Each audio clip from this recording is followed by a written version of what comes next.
Ah, there you are. Welcome back to the Dangerous Tales Library.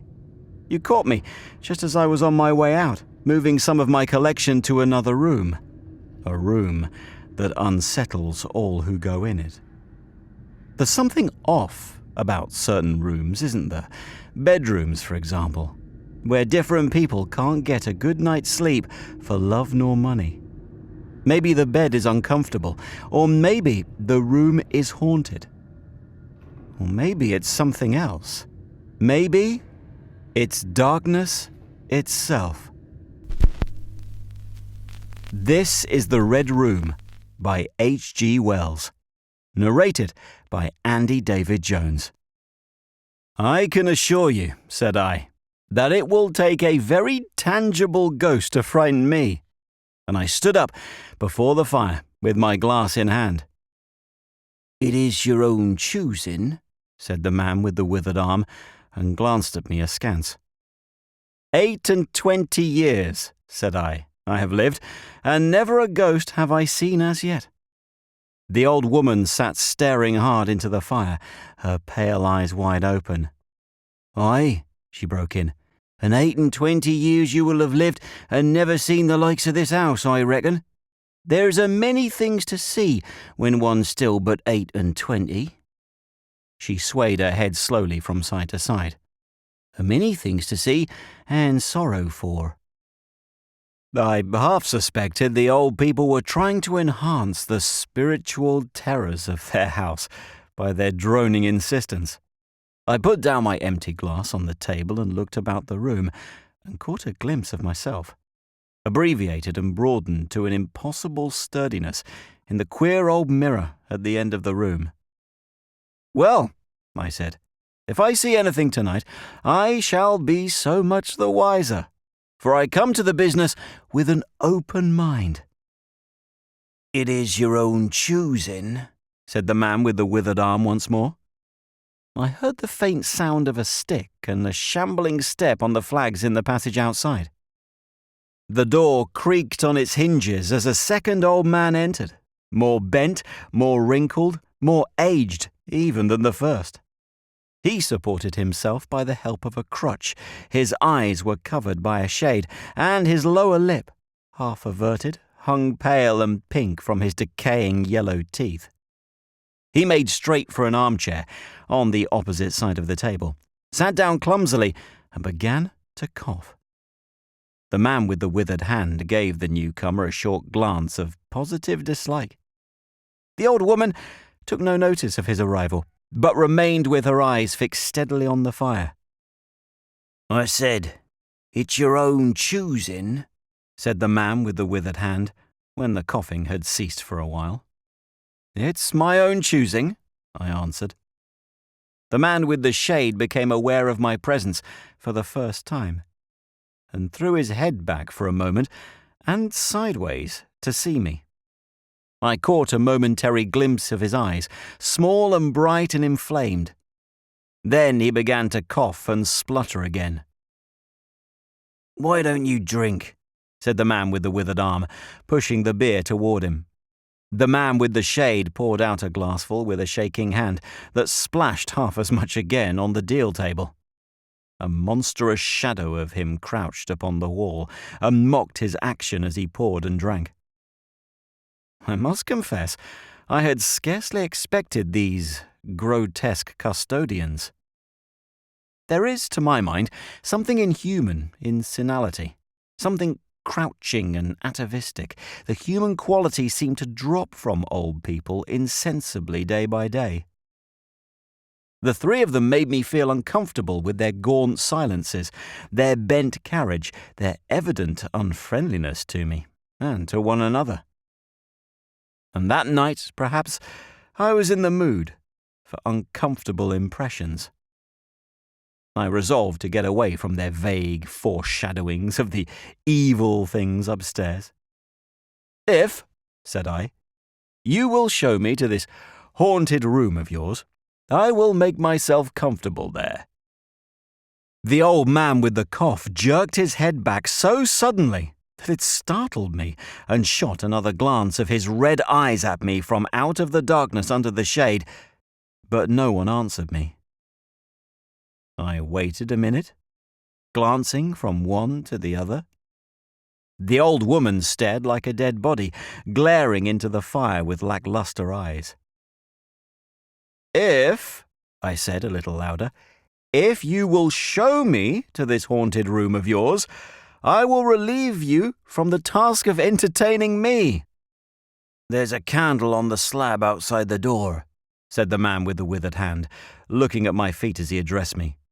"But if you go to the Red Room tonight—" "This night of all nights," said the old woman softly, "you go alone." "Very well," I answered shortly. "And which way do I go?" "You go along the passage for a bit," said he, nodding his head on his shoulder at the door, "until you come to a spiral staircase, and on the second landing is a door covered with green baize. Go through that, and down the long corridor to the end, and the Red Room is on your left up the steps." "Have I got that right?" I said, and repeated his directions. He corrected me in one particular. "And you are really going?" said the man with the shade, looking at me again for the third time with that queer, unnatural tilting of the face. "This night of all nights," whispered the old woman. "It is what I came for," I said, and moved toward the door. As I did so, the old man with the shade rose and staggered round the table so as to be closer to the others and to the fire. At the door I turned and looked at them, and saw they were all close together, dark against the firelight, staring at me over their shoulders, with an intent expression on their ancient faces. "Good night," I said, setting the door open. "It's your own choosing," said the man with the withered arm. I left the door wide open until the candle was well alight, and then I shut them in and walked down the chilly, echoing passage. I must confess that the oddness of these three old pensioners, in whose charge her ladyship had left the castle, and the deep-toned, old-fashioned furniture of the housekeeper's room, in which they foregathered, had affected me curiously, in spite of my effort to keep myself at a matter-of-fact phase. They seemed to belong to another age, an older age, an age when things spiritual were indeed to be feared, when common sense was uncommon, an age when omens and witches were credible and ghosts beyond denying. Their very existence, thought I, is spectral. The cut of their clothing, fashions born in dead brains, the ornaments and conveniences in the room about them even are ghostly. The thoughts of vanished men, which still haunt rather than participate in the world of today. And the passage I was in, long and shadowy, with a film of moisture glistening on the wall, was as gaunt and cold as a thing that is dead and rigid. But with an effort, I sent such thoughts to the right about. The long, draughty subterranean passage was chilly and dusty, and my candle flared and made the shadows cower and quiver. The echoes rang up and down the spiral staircase, and a shadow came sweeping up after me, and another fled before me into the darkness overhead. I came to the wide landing and stopped there for a moment, listening to a rustling that I fancied I heard creeping behind me. And then, satisfied of the absolute silence, pushed open the unwilling baize-covered door and stood in the silent corridor. The effect was scarcely what I expected, for the moonlight, coming in by the great window on the grand staircase, picked out everything in vivid black shadow or reticulated silvery illumination. Everything seemed in its proper position. The house might have been deserted on the yesterday instead of 12 months ago. There were candles in the sockets of the sconces, and whatever dust had gathered on the carpets or upon the polished flooring was distributed so evenly as to be invisible in my candlelight. A waiting stillness was over everything. I was about to advance and stopped abruptly. The bronze group stood upon the landing, hidden from me by a corner of the wall, but its shadow fell with marvellous distinctness upon the white panelling. It gave me the impression of someone crouching to waylay me. The thing jumped upon my attention suddenly. I stood rigid for half a moment, perhaps. Then, with my hand in the pocket that held the revolver, I advanced, only to discover a Ganymedean eagle glistening in the moonlight. That incident for a time restored my nerve, and a dim porcelain Chinaman on a buhl table, whose head rocked as I passed, scarcely startled me. The door of the red room and the steps up to it were in a shadowy corner.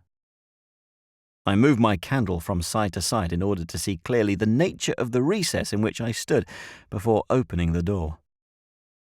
Here it was, thought I, that my predecessor was found, and the memory of that story gave me a sudden twinge of apprehension. I glanced over my shoulder at the black Ganymede in the moonlight, and opened the door of the red room rather hastily, with my face half turned to the pallid silence of the corridor. I entered, closed the door behind me at once, turned the key I found in the lock within, and stood with the candle held aloft, surveying the scene of my vigil. The great red room of Lorraine Castle, in which the young Duke had died, or rather in which he had begun his dying, for he had opened the door and fallen headlong down the steps I had just ascended. That had been the end of his vigil, of his gallant attempt to conquer the ghostly tradition of the place, and never, I thought, had apoplexy better served the ends of superstition. There were other and older stories that clung to the room, back to the half-incredible beginning of it all, the tale of a timid wife and the tragic end that came to her husband's jest of frightening her, and looking round that huge shadowy room with its black window bays, its recesses and alcoves, its dusty brown-red hangings and dark gigantic furniture, one could well understand the legends that had sprouted in its black corners, its germinating darknesses. My candle was a little tongue of light in the vastness of the chamber. Its rays failed to pierce to the opposite end of the room, and left an ocean of dull red mystery and suggestion, sentinel shadows and watching darknesses beyond its island of light. And the stillness of desolation brooded over it all. I must confess, some impalpable quality of that ancient room disturbed me. I tried to fight the feeling down. I resolved to make a systematic examination of the place, and so, by leaving nothing to the imagination, dispel the fanciful suggestions of the obscurity before they obtained a hold upon me. After satisfying myself of the fastening of the door, I began to walk round the room, peering round each article of furniture, tucking up the valances of the bed, and opening its curtains wide. In one place there was a distinct echo to my footsteps. The noises I made seemed so little that they enhanced rather than broke the silence of the place. I pulled up the blinds and examined the fastenings of the several windows. Attracted by the fall of a particle of dust, I leaned forward and looked up the blackness of the wide chimney. Then, trying to preserve my scientific attitude of mind, I walked round and began tapping the oak panelling for any secret opening, but I desisted before reaching the alcove. I saw my face in a mirror white. There were 2 big mirrors in the room, each with a pair of sconces bearing candles, and on the mantel shelf, too, were candles in china candlesticks. All these I lit, one after the other. The fire was laid, an unexpected consideration from the old housekeeper, and I lit it, to keep down any disposition to shiver. And when it was burning well, I stood round with my back to it, and regarded the room again. I had pulled up a chintz-covered armchair and a table to form a kind of barricade before me. On this lay my revolver, ready to hand. My precise examination had done me a little good, but I still found the remoter darkness of the place in its perfect stillness too stimulating for the imagination. The echoing of the stir and crackling of the fire was no sort of comfort to me. The shadow in the alcove at the end of the room began to display that undefinable quality of a presence, that odd suggestion of a lurking, living thing that comes so easily in silence and solitude.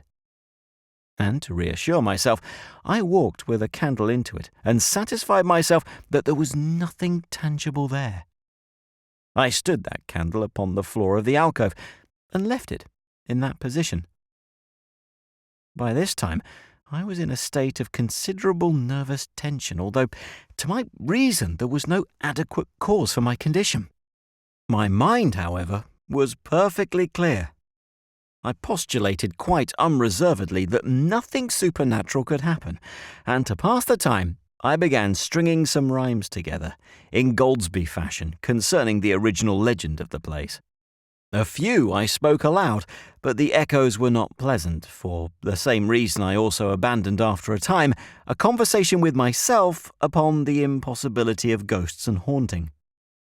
My mind reverted to the 3 old and distorted people downstairs, and I tried to keep it upon that topic. The sombre reds and greys of the room troubled me. Even with its 7 candles, the place was merely dim. The light in the alcove flaring in a draught, and the fire flickering, kept the shadows and penumbra perpetually shifting and stirring in a noiseless, flighty dance. Casting about for a remedy, I recalled the wax candles I had seen in the corridor, and, with a slight effort, carrying a candle and leaving the door open, I walked out into the moonlight, and presently returned with as many as 10. These I put in the various knick-knacks of china with which the room was sparsely adorned, and lit and placed them where the shadows had lain deepest, some on the floor, some in the window recesses, arranging and rearranging them until at last my 17 candles were so placed that not an inch of the room but had the direct light of at least one of them. It occurred to me that when the ghost came, I could warn him not to trip over them. The room was now quite brightly illuminated. There was something very cheering and reassuring in these little, silent, streaming flames.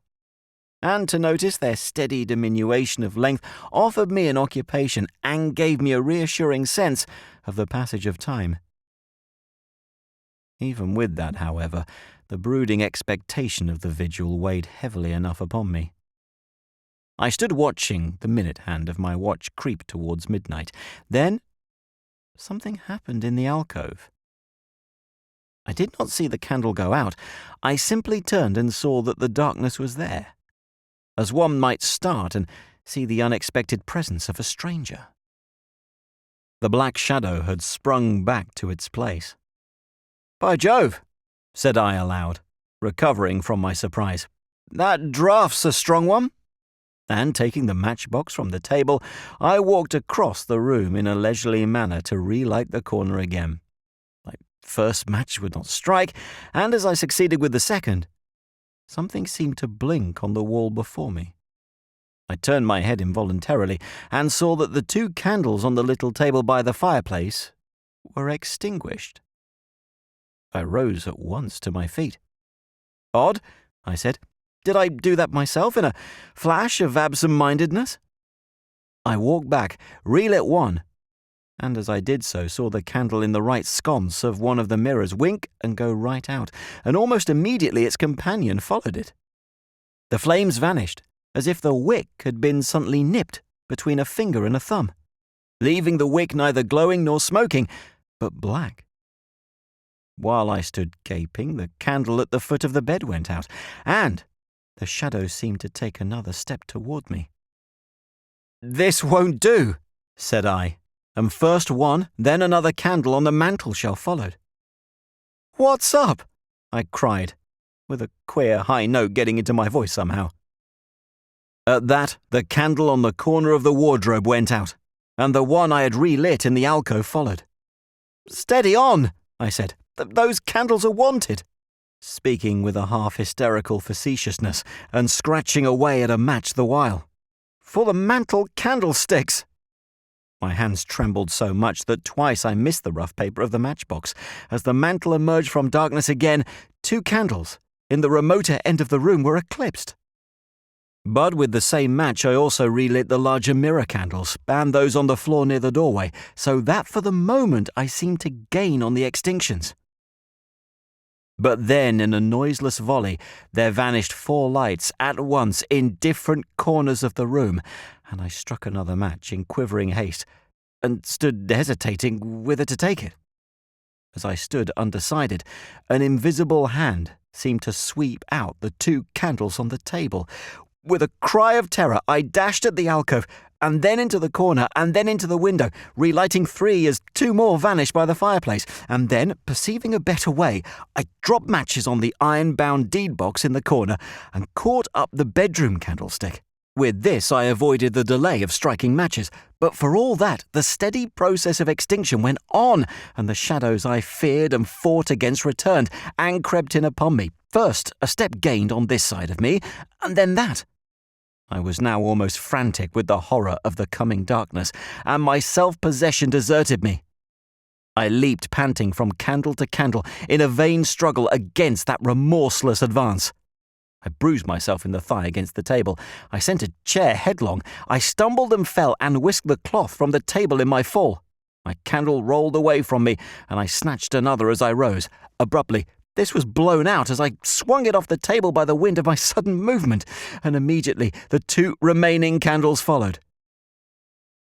But there was light still in the room. A red light that streamed across the ceiling and staved off the shadows from me. The fire! Of course, I could still thrust my candle between the bars and relight it.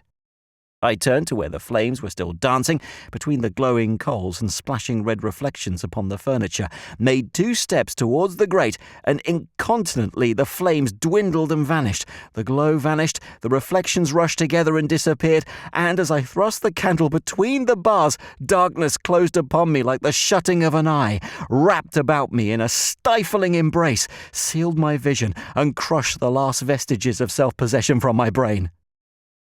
And it was not only palpable darkness, but intolerable terror. The candle fell from my hands. I flung out my arms in a vain effort to thrust that ponderous blackness away from me, and lifting up my voice, screamed with all my might, once, twice, thrice. Then I think I must have staggered to my feet. I know I thought suddenly of the moonlit corridor, and with my head bowed and my arms over my face, made a stumbling run for the door. But I had forgotten the exact position of the door, and I struck myself heavily against the corner of the bed. I staggered back, turned, and was either struck or struck myself against some other bulky furnishing. I have a vague memory of battering myself thus to and fro in the darkness, of a heavy blow at last upon my forehead, of a horrible sensation of falling that lasted an age, of my last frantic effort to keep my footing, and then I remember no more. I opened my eyes in daylight. My head was roughly bandaged, and the man with the withered hand was watching my face. I looked about me, trying to remember what had happened, and for a space I could not recollect. I rolled my eyes into the corner and saw the old woman, no longer abstracted, no longer terrible, pouring out some drops of medicine from a little blue phial into a glass.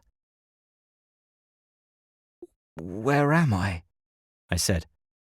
"I seem to remember you, and yet I cannot remember who you are." They told me then, and I heard of the haunted Red Room as one who hears a tale. "We found you at dawn," said he, "and there was blood on your forehead and lips." I wondered that I had ever disliked him. The 3 of them in the daylight seemed commonplace old folk enough. The man with the green shade had his head bent as one who sleeps. It was very slowly I recovered the memory of my experience. "You believe now," said the old man with the withered hand, "that the room is haunted?" He spoke no longer as one who greets an intruder, but as one who condoles with a friend. "Yes," said I. "The room is haunted." "And you have seen it? And we, who have been here all our lives, have never set eyes upon it?"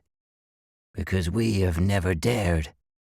Tell us, is it truly the old Earl who would—" "No," said I. "It is not." "I told you so," said the old lady, with the glass in her hand. "Is it his poor young countess who was frightened, but—" "It is not," I said. "There is neither ghost of Earl nor ghost of Countess in that room.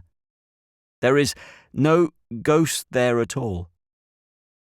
But worse, far worse, something impalpable." "Well," they said.